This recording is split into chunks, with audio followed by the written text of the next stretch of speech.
Top quality और consistent performance के लिए सिर्फ सिल्वर पंप नाम याद रखना।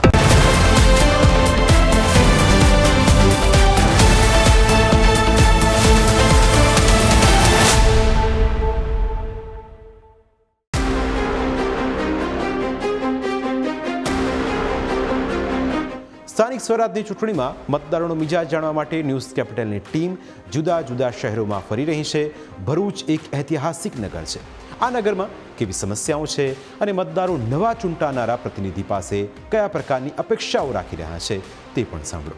ભરૂચમાં સૌથી મોટા પ્રશ્ન હતા રોડ રસ્તાના, પણ એ બધા રોડ રસ્તાનો આ લોકો નિરાકરણ લાવી દીધું છે અને બધા રોડ રસ્તા બની ગયા છે। હાલમાં હવે કોઈ એવું લાગતું નહીં। મેઇન વસ્તુ છે અમુક વિસ્તારોમાં ગટરોને લઈને જે સમસ્યા છે તે પૂરી થઈ જશે ટૂંક સમયમાં એવું જાણવા મળ્યું છે। એના સિવાય રોજગારનો પ્રશ્ન છે। લોકલ લેવલ પર જે રોજગારી છે એને પ્રાધાન્ય અપાઈને જો નેતાઓ એના અંદર ઇન્ટરેસ્ટ લે તો વધારે સારું રહેશે। ભરૂચ એક ઇન્ડસ્ટ્રીયલ ઝોન કહેવામાં આવે છે। અંકલેશ્વર જીઆઈડીસી કહો, દહેજ જીઆઈડીસી કહો, વિલાયત જીઆઈડીસી કહો, તેની કનેક્ટિવિટી જો જોવા જઈએ તો ભરૂચ છે। ત્યારે ભરૂચની અંદર જે ઇન્ફ્રાસ્ટ્રક્ચર છે તે ડેવલપ નથી થઈ। સાથે સાથે લોકો બહારથી લોકો અહીં કમાવા માટે પણ આવે છે, એટલે વસ્તી પણ વધી છે, પણ જેવું રોડ રસ્તા હોવા જોઈએ ભરૂચમાં તે નથી। અને બીજી વસ્તુ, સૌથી મોટી વસ્તુ છે કે નીચાણવાળા વિસ્તારોમાં હર હંમેશ પાણી ભરાતું હોય છે ચોમાસામાં, એનો કોઈ પણ જાતનો નિકાલ નથી થતો। ના, ભરૂચમાં આમ જોઈએ તો કોઈ સમસ્યા છે ને, એમના રોડ રસ્તાની બધી સમસ્યા હતી તે રોડ રસ્તાને બધા અત્યારે સારા બનાવી દીધેલા છે। રહી ગટરની ને એ બધી વ્યવસ્થા, તે પણ અત્યારે બોક્સ ગટરો ને એ બધું બને છે, એટલે એક સારું કામ કરી રહેલી છે। પણ હજુ આનાથી વધારે થોડું સારું કરવાની જરૂરિયાત છે। જૂના ભરૂચમાં રોડ મોટા કરવાની જરૂરિયાત છે, કેમ કે ત્યાં એકદમ સાંકડા રોડ છે, એટલે અવર જવરની ઘણી તકલીફો પડતી હોય છે। નેતાઓની પણ આમાં ઢીલાસ છે। હાલમાં જો કોંગ્રેસ હોય કે ભાજપ હોય, જે પણ યુવાઓને ટિકિટ આપે તો પ્રાધાન્ય એમનું રહેશે, કારણ કે હાલમાં યુવા રાજનીતિ ખૂબ આગળ છે। જે રીતે ભરૂચમાં લોકો સુધી જુદી જુદી સમસ્યાઓથી લોકો પરેશાન છે, તેવી જ રીતે બનાસકાંઠાના પાલનપુરમાં પણ વિવિધ પ્રશ્નોને લઈ લોકો ત્રસ્ત છે। અહીં ક્યાંક લોકોમાં અસંતોષ છે તો ક્યાંક લોકો પાલિકાના કામથી સંતુષ્ટ છે। વિકાસ કરી બહારથી જે આખું ચિત્ર રજૂ કરવામાં આવ્યું છે એ ખરેખર તમે રિયાલિટી એક નાગરિક તરીકે પોતાની ફરજ અને જવાબદારી નિભાવશો કેવી રીતે? નગરપાલિકામાં જઈ આરટીઆઈ કરો, માહિતી મેળવો, એમને જે તે મારા ટેક્સના પૈસાની ગ્રાન્ટ આવી છે એનો તમે હિસાબ માગો, એના ઓડિટ રિપોર્ટ માગો, તો તમને ખબર પડશે કે વિકાસ થયો છે કે આ વિકાસ નથી થયો। આ ખાલી જે બહારથી આખું ચિત્ર વિકાસ કરી અને દર્શાવવામાં આવ્યું છે એ બિલકુલ તદ્દન તમને કૃત્રિમ લાગશે। એટલે નાગરિકોને મારે આગ્રહભરી વિનંતી છે કે કોઈના રવાડે ચડ્યા વગર પોતે પોતાની જવાબદારીથી પ્રશ્નો પૂછવાનું રાખો।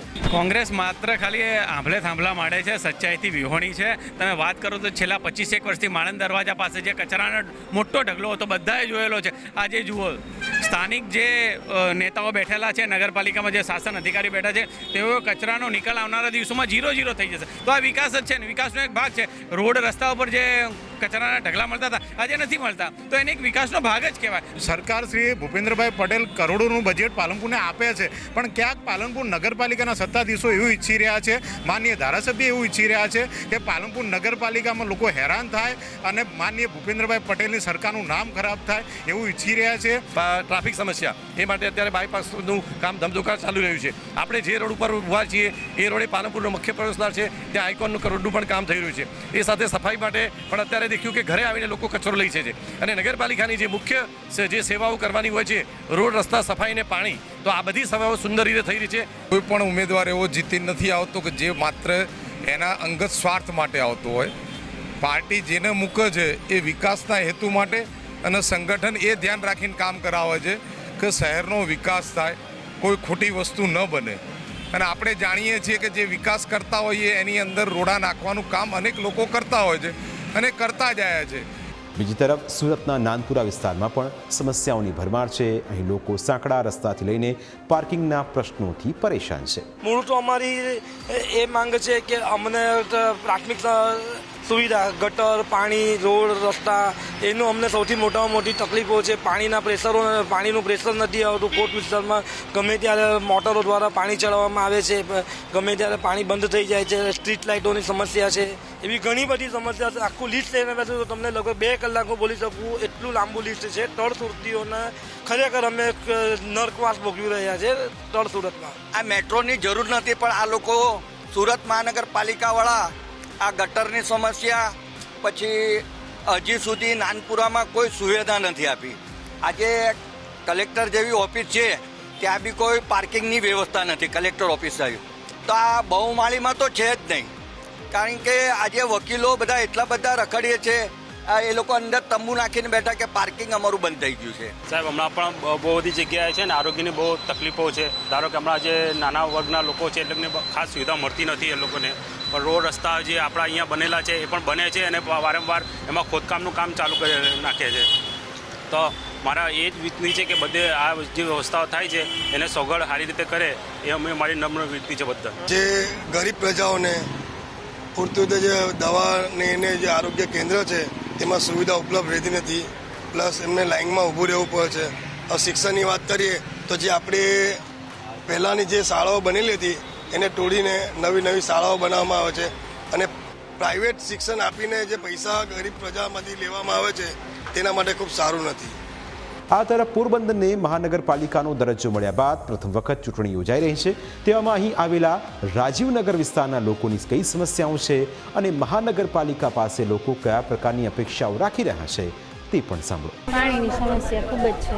છેલ્લા 3 વર્ષથી પાણી ભરાય છે. વરસાદ આવે ત્યારે પાણી એટલું બધું ભરાય છે કે લોકોના ઘરમાં ઘૂસી જાય છે અને આર્થિક રીતે ખૂબ જ નુકસાન થાય છે. એ જ સમસ્યા નિવારવાની ખાસ જરૂર છે. આ વર્ષે એવું ના જવું જોઈએ એવી વિનંતી છે સરકારને.